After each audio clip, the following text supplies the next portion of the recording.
natapos sa kasalanan, no? Pero ngayon, dahil kay Jesus, natin nakilang Diyos, tayo ay pinalaya na. Para makapamuhay tayo para sa Diyos, hindi dahil sa takot ng batas. No?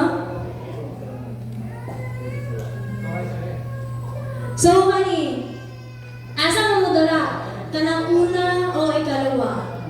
Minsan ba, nakaranas ba mo o kanang temptation? Like gusto ni mo magbago, pero sometimes may naghahadlang sa inyo ha.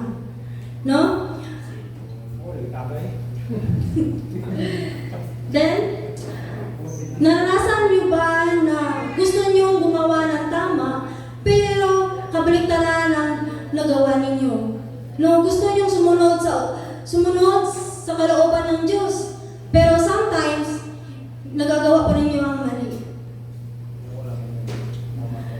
Kung mabuti ang kautusan ng Diyos, bakit parang hirap tayong sundin ito?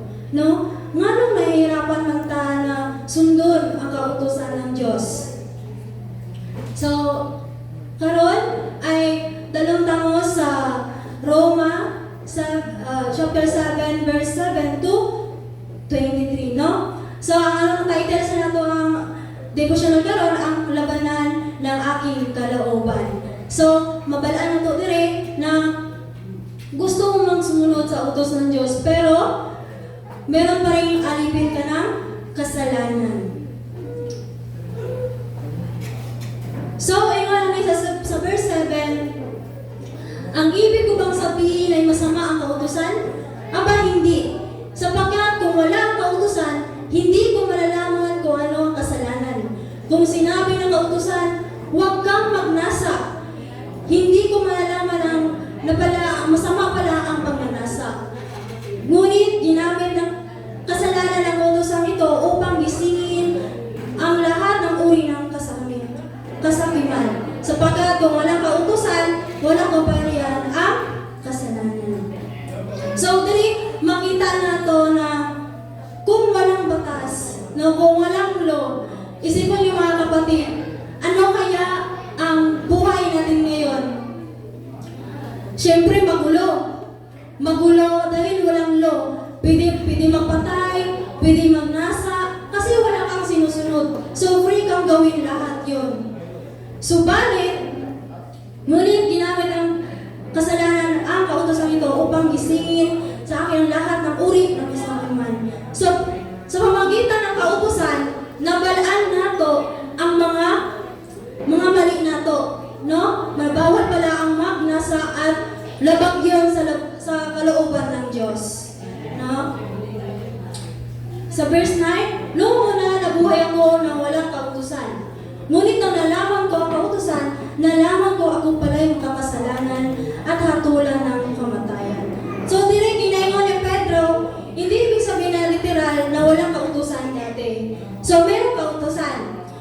Dito, ginayon ni Pablo na hindi niya masyado naunawaan ang kautusan. No, hindi pa yung wala pa siyang awareness dati.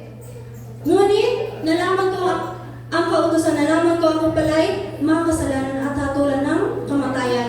Kamatayan, ibig sabihin, ay hiwalay tayo spiritual death, no? Dahil sa likas ng pagkakasala natin, sa likas ng kasalanan natin, ay naging hiwalay tayo sa Diyos. Dahil ang Diyos ay isa banal, no? Kaya ang kautusan na dapat sana'y mabigay ng buhay ay siya pang nagdulot sa akin ng kamatayan. Sapagkat ginamit ng kasalanan ng kautusan upang dayain ako. At dahil dito, natulan ako ng kamatayan dahil hindi ko masunod ang kautusan. So sa ato pa is, alam natin ang kasalanan ang upang dayain. So, tayo ba ay nadaya na ba tayo?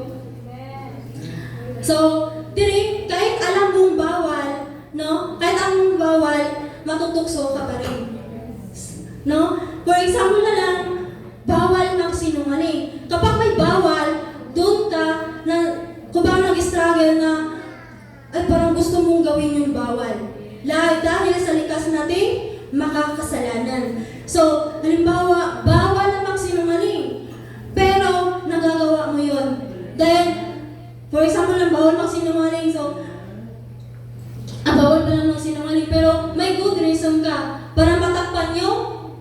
kumbaga matakpan yung tinatago mo, ay, pili mo, Lord, sorry lang Lord, kay, alam mo mali, pero kumbaga, may good reason ka kaya ka magsinungaling. So, alam mo bawal, pero natutukso ka doon, at yun yung ginagawa mo. So, sa verse 12, ngunit sa kabila nito, banal pa rin ang kautusan. Ang bawat utos ay banal, matuwid, at mabuti. So, yun rin, hindi mali ang kautusan. Ang kautusan ay mabuti. Dahil kung walang kautusan, hindi natin alam yung mga bagay na labag pala yun sa Diyos. No? Mabuti ang kautusan dahil ang kautusan ay galing sa Diyos at ito ay banal, matuwid at mabuti. So nalulugan bang mabuting bagay pa ang siyang nagdulot sa akin ng kamatayan? Aba, hindi. Ang kasalanan ang nagdulot nito. Ginagamit ng kasalanan ang kautusan ng isang mabuting bagay upang ako'y matulan ng kamatayan. At dahil dito, nalaman ko kung gaano talaga kasama ang kasalanan. So, yun din na walang mali ang kautusan. So, anong problema? Ang tunay na problema ay ang kasalanan na likas sa atin. Minsan, gusto natin sumunod sa Diyos. Gusto natin gumawa ng mga bagay na ikalulugod ng Diyos. Pero dahil sa likas natin, sa flesh natin, ay nahahadlangan tayo. Nahahadlangan tayo mga gumawa ng mga bagay na ikakalugod ng Diyos. No? Kahit si Pablo, meron din siyang struggle sa kanyang sarili.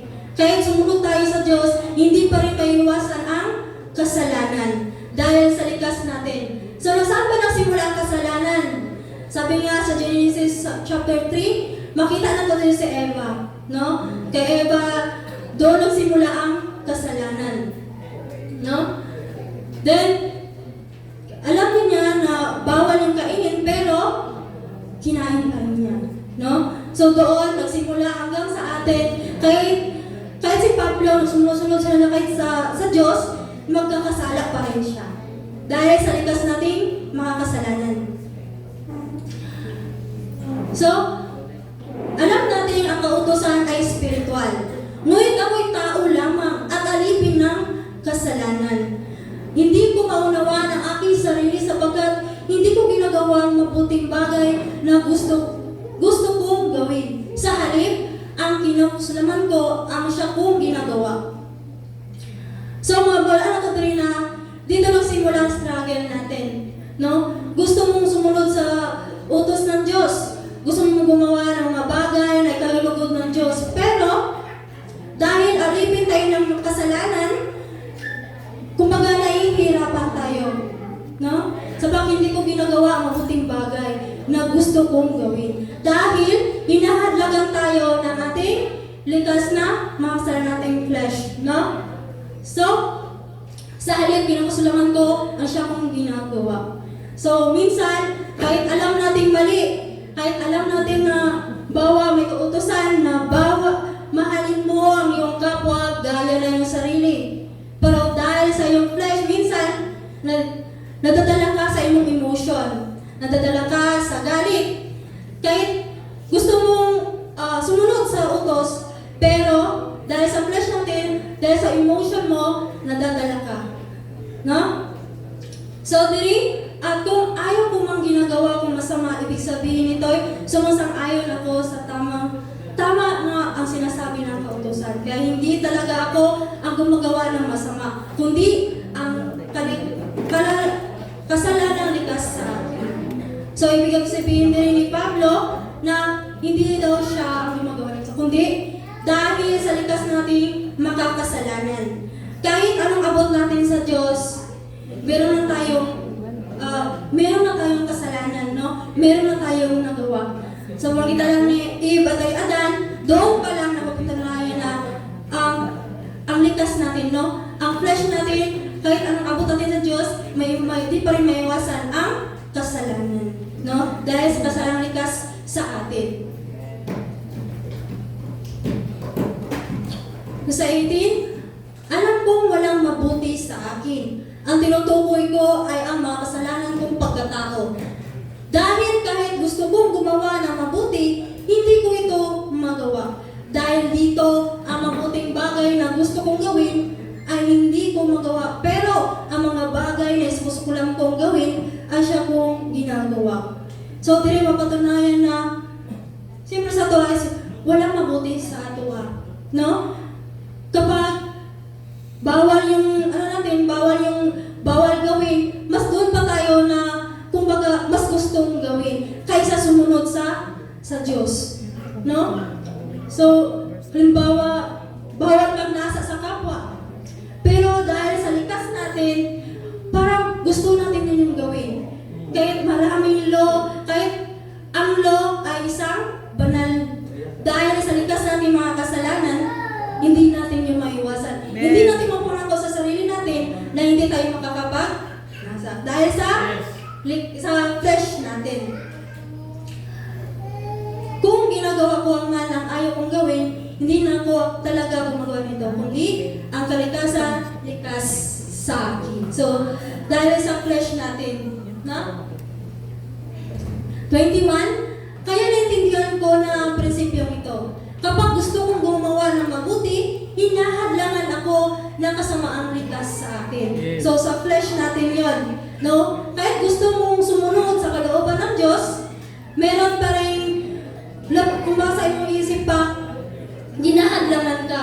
So, huwag mong gawin yan.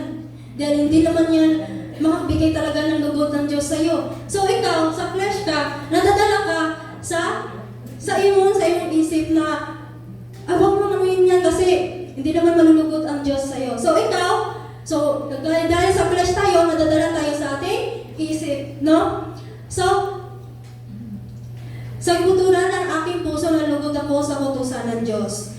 Pero may napapansin akong ibang kapangyarihan na kumikilos sa aking pagkatao, na sumasalungat sa pagsunod ko sa utos na alam ko. Dahil dito, naging alipin ako ng kapangyarihan ng kasalanan likas sa aking pagkatao. So, halimbawa may laban sa loob mo. Isip, gusto ang tama. So, isip mo, gusto mo ng tama. Laman, nahinala ka sa mali. No? Dili makita na to na dahil sa flesh natin o dahil sa nature natin na pagkakasala, hindi natin maiwasan yung pagkakamali. No? So, dali, yung sa 24, kawawa naman ako. Sino ang magliligtas sa akin sa makasalanan kong pagkatao na nagdudulot sa akin ng kamatayan? Salamat sa Diyos na nilaligtas sa akin sa magitan ni Jesucristo na ating Panginoon. Ito ang aking kalagayan, ang kaisipan ko ay nagpasakop sa kautusan ng Diyos. Ngunit aking makasalanang pagkatao ay nagpasakop sa kaparian ng kasalanan. Tungod ni Kristo, no? Sa magitan ng pagsakripisyo niya at the cross, so alam naman natin yung sakripisyo ni Lord, no? So hindi yun basta-basta. Dahil naligtas tayo, namatay si Lord tungkol sa atong mga sala, no? Sakripisyo niya kaya sarili dahil tungod sa iyang pagigugma sa atua. Sa kabila ng atong kapakyasan, sa lahat ng atong mga mali na gibuhat, ang pagigugma sa Ginoo ay dili mawala, no? Kundi, salamat sa Diyos na niligtas sa akin sa magitan ni Kristo na ating Panginoon. Dahil mga kapatid, kung sa ato ang sarili lang man, dili na to kaya sa gipon ng atong sarili. Yes. Kung wala ang Ginoo sa ato, no? Dili mapatunayan na kaya ba nimo masulbahan mo sarili na wala ang Ginoo? Siyempre hindi. Kaya dito mapatunayan na isang regalo ang atong dakilang Diyos. Kaya tungod niya na luwasta sa itong mga sala, ang kailangan na nato ang maging mananampalataya sa tuang buwit na Diyos at maging totoo ta sa itong pangalagad sa iyaha. Dahil ang iyang sakripisyo ay dili basta-basta. Makita na to ang tanan sa at the cross, pinatunayan niya kung gaano kanya kamahal. So sabi ni Pablo, salamat sa Diyos na ligtas sa akin sa magitan ni Jesucristo na ating Panginoon. No? Dili mapatunayan ng mahal kay ta sa tungwi na Diyos. So dili, gawin. So sa verse 7 and 8, magpadala ba sa tukso?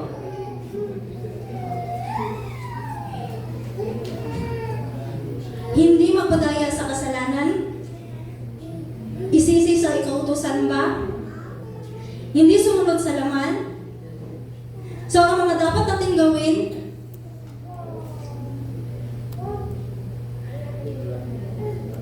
kilalanin ang kasalanan at iwasan natin yon. No? Kailangan magpadala ba tayo sa tukso? Ang dapat natin gawin, kilalanin ang kasalanan at iwasan. Sa tulong ng ating buhay na Diyos, ay kaya natin itong malampasan. Amen. No? Hindi mapadaya sa kasalanan. So, maging alerto at piliin ang tama. Amen. No? Hindi isisi sa kautusan. Tanggapin na mabuti ang utos ng Diyos. Sumunod sa laman. Labanan ang maling ginagawa. So, di na to kaya na labanan Diyos ang kasalanan. So, kailangan na to ang tabang sa tumbuhay ng Diyos. So, sa 18 verse 20, makita na umaasa sa sarili lang, humingi ng tulong sa Diyos. So, kailangan humingi tayo sa tulong ng Diyos sa pamagitan ng kanyang yung pinagkaloob sa atin na balaang Espiritu ng tulong sa atin. Sumunod sa masama, ang dapat natin gawin, piliin ang tama at kahit may struggle. Dahil dito, ang pagsunod sa kalooban ng Diyos ay may struggle talaga. Kasi sa flesh natin, manatili sa problema o lumapit kay Jesus, yun na siya ang solusyon natin. So, sa lahat, ngayon, mga kapatid, kung meron man tayong kasi ang tukso ay di po basta-basta na kumbaga sa flesh natin, hindi po natin maiiwasan. But, humingi tayo ng tulong ng Diyos. Sa tulong ng Diyos ay wala pong imposible sa Kanya. No? Bibigyan kaya ng lakas para malabanan ang lahat ng mga problema mo niya, o tukso, o pagnanasa, o kahit anuman.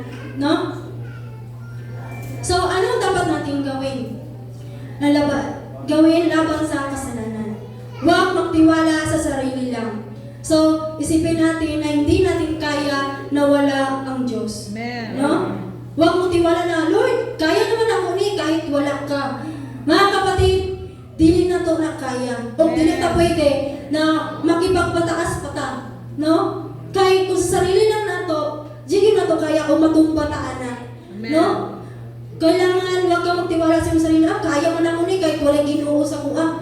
So isip ko na to na dilig dyan na to kaya. Kaya giligtas lamang ta, gitubos lang ta. No? Pangalawa, lumapit at magtiwala kay Jesus na ating dakilang Diyos. No? Kapag may struggle ka man, kung may problema ka man, lumapit ka lang sa ating Diyos. No? Lumapit ka sa magitan ng pananalangin. No? Diri, makita na ito na bibigyan ka ng Lord ng solusyon sa lahat ng mga problema mo. Huwag mo siyang kalimutan dahil siya ang ating dakilang Diyos. Amen. No? So ano ngayong una? Huwag magtiwala sa sarili lang. Pangalawa, lumapit at magtiwala kay Jesus na ating dakilang Diyos. Amen. No? So, karon, ano kaya gisulat na ni Pablo para mabalaan na to na hindi na to kaya na ato ang sarili lang. Para mabalaan ko na to na hindi masama ang kautusan. Ang kautusan, siya yung gumagabay sa tamang direksyon.